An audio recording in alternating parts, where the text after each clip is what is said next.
Hi everyone, જય શ્રી કૃષ્ણ.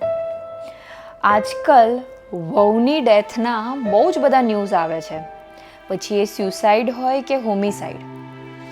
ઘરની વહુ બહુ ભારદાર શબ્દ છે નહીં? ચલો એને એક છોકરી તરીકે જ સંબોધીએ. લગ્ન પહેલાં એકદમ ખુશ રહેતી છોકરી, બધા તહેવાર દિલથી માણતી છોકરી, ઘરને બગીચાની જેમ સજાવતી છોકરી લગ્ન પછી એકદમ મુરઝાઈ જાય છે. બધા કેસમાં આવું નથી થતું, પણ જ્યાં થાય છે એની વાત છે. ક્યારે વિચાર્યું છે કે આવું કેમ થાય છે? કોઈ એક વ્યક્તિ જવાબદાર? કોઈ એક આખો પક્ષ જવાબદાર? સંજોગો કે પરિસ્થિતિ જવાબદાર? ના, પરંતુ આની પાછળ આખી સિસ્ટમ જવાબદાર છે. ના, હવે પોલિટિકલ સિસ્ટમની વાત નથી, પારિવારિક સિસ્ટમની વાત છે. પરિવારની આખી સિસ્ટમ જવાબદાર છે. કેવી રીતે? એકદમ શરૂઆતથી વાત કરીએ તો લગ્ન માટે જ્યારે છોકરો કે પરિવાર નક્કી કરવાનો હોય છે ત્યારે બંને પક્ષ તરફથી એવું સમજાવવામાં આવે છે કે જો ભાઈ થોડું તો લેટ ગો કરવું જ પડે, બાકી બધું સમય રહેતા રહેતા સેટલ થઈ જ જાય છે. લવ એ તો સાથે રહેતા રહેતા ઓટોમેટિકલી થઈ જાય. પરિવાર જોડે રહીએ એટલે પરિવાર તો પોતાનો થઈ જ જવાનો ને.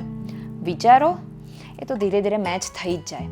અને કંઈ થયું તો અમે છીએ ને તારી પાછળ, તો ચિંતા ના કર. આવું બધું સમજાવીને છોકરો અને છોકરીને એક એવી કન્ડિશનમાં મૂકી દેવામાં આવે છે કે જ્યાં એ વિચારવા પર મજબૂર થઈ જાય કે હા, આ જ મારા માટે યોગ્ય છે. ભલે ને પછી દિલ અને મગજ 1000 વાર ના પાડતા હોય કે ના યાર, નથી મેળ પડ્યો. લગ્ન સમયે અરે તમારી દીકરી અમારા દીકરી જેવી જ છે, એની બિલકુલ ચિંતા ના કરતા, આવું કહેવાવાળા અમુક લોકો લગ્ન થઈ જાય ને એ પછી એને પડે પડ યાદ કરાવે છે કે તે આ ઘરની વહુ છે, દીકરી નથી. અરે 22-25 વર્ષ સુધી પોતાની દુનિયામાં પોતાના ઘરમાં ફૂલોની જેમ રહેતી દીકરી જ્યારે પારકા વાતાવરણમાં આવે છે ને ત્યારે શરૂઆતમાં એ તેને પોતાનું કરવા બહુ જ મથે છે, પરંતુ અમુક સંજોગો અને અમુક લોકો આ શક્ય નથી થવા દેતા. લગ્ન પછી જ્યાં આખું પોતાનું બાળપણ વીત્યું એ ઘર મમ્મીનું થઈ જાય છે, અને જ્યાં લગ્ન થયા એ પતિનું ઘર થઈ જાય છે. પોતાના જેવું કંઈ ખાસ રહેતું નથી. લગ્ન બાદ પોતાના પાર્ટનર સાથે વિચારો મેચ કરવા માટે મથતી એ છોકરી, અરે મેરેજ પછી એમનું વર્તન કેમ બદલાયેલું લાગે છે, કેમ એવું લાગે છે કે બદલાઈ ગયા છે? બસ આવા વિચારોના પ્રેશરમાં આવી જાય છે. ન જેવી બાબતોમાં ઓવર થિંકિંગ, સ્લીપલેસ નાઇટ્સ અને ડિપ્રેશનમાં આવવા માંડે છે. અને અમે તારી પાછળ બેઠા છીએ એવું કહેવાવાળા પિયર પક્ષ પણ એવા જવાબ આપે છે કે બેટા થોડું તો એડજસ્ટ કરવું પડે, તું તારું જો, હવે એ તારું ઘર છે, તારે જ સોલ્વ કરવાનું રહેશે. બસ આવું કહીને એ છોકરીને અંદરથી તોડી નાખે છે. જ્યારે આ બધું જ ચરમસીમાએ પહોંચે છે અને છોકરીને ક્યાંય જ રસ્તો દેખાતો નથી, ત્યારે તારાઓની જેમ એ ચમકતી છોકરી આ દુનિયા છોડીને પોતે તારો બનવાનું પસંદ કરે છે અને બધું જ છોડી જાય છે. સાચું કહું તો કંઈક મારા અનુભવો પરથી અને મને મળેલા ઢગલો ડીએમ્સમાં મેં વાંચેલી લોકોની વાર્તાઓ પરથી હું આ સિસ્ટમના ચેન્જીસ વિશે કંઈક શેર કરવા માંગુ છું. સૌથી પહેલાં તો ભલે લેટ થાય, પરંતુ છોકરા કે છોકરીને મેરેજ માટે ફોર્સ ને પ્રેશર ના કરવું જોઈએ. લેટ ધેમ બી 1000% શ્યોર કે ભલે લુક્સ, જોબ કે ભણતર મેચ થાય કે ના થાય, પણ વિચારો તો મેચ થવા જ જોઈએ.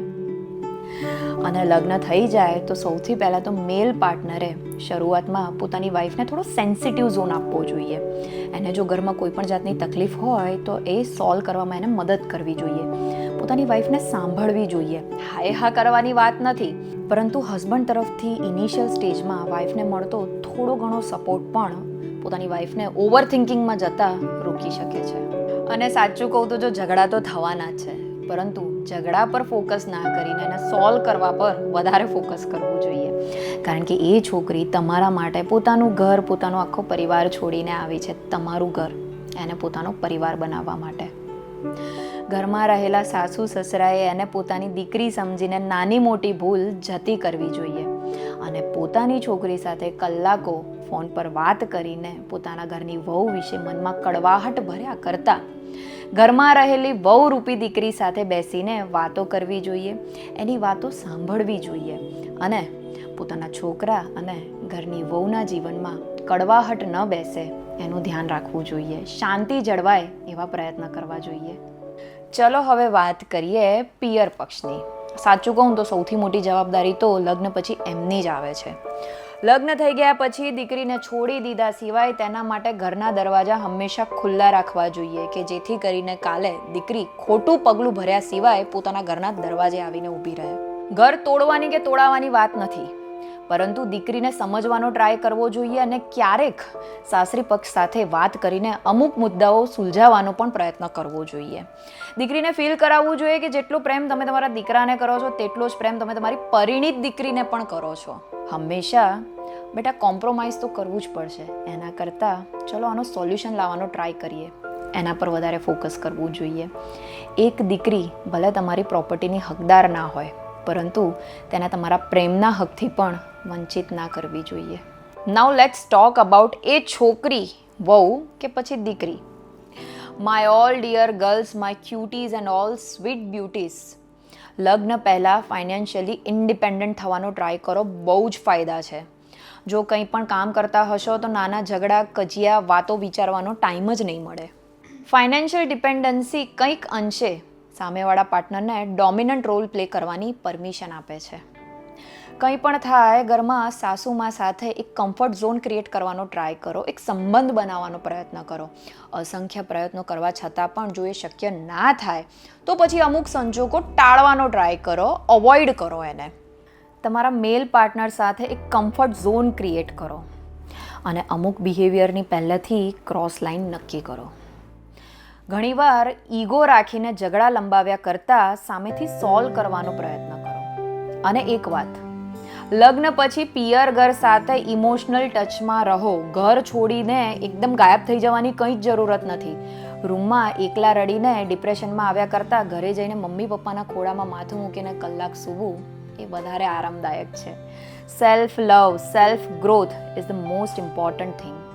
એક મુદ્દાની વાત કહું તો કોઈ પણ ઘરના ઝઘડા, નોકઝોક તમારા જીવથી વિશેષ નથી. તમારા જીવનને એટલું સસ્તું ના આંકશો. Every problem has its own solution. Think about the solution. એક સમયે જગ્યા છોડવી ચાલશે, પરિસ્થિતિ છોડવી ચાલશે, પરંતુ દુનિયા છોડવી નહીં ચાલે. મરવાના વિચાર આવે ને ત્યારે આંખો બંધ કરીને પોતાની એ ઇમેજ, એ ફૂલોની જેમ મહેકતી છોકરી વિશે વિચારજો. અંત એ કોઈ સોલ્યુશન નથી. ઈશ્વર પર શ્રદ્ધા રાખો. જો એ અહીં સુધી લાવ્યા છે તો અહીંથી પણ ઉઘારશે, પણ પોતાના જીવનનો અંત જાતે નહીં, ક્યારેય નહીં, ક્યારેય નહીં. પ્લીઝ. જય શ્રી કૃષ્ણ.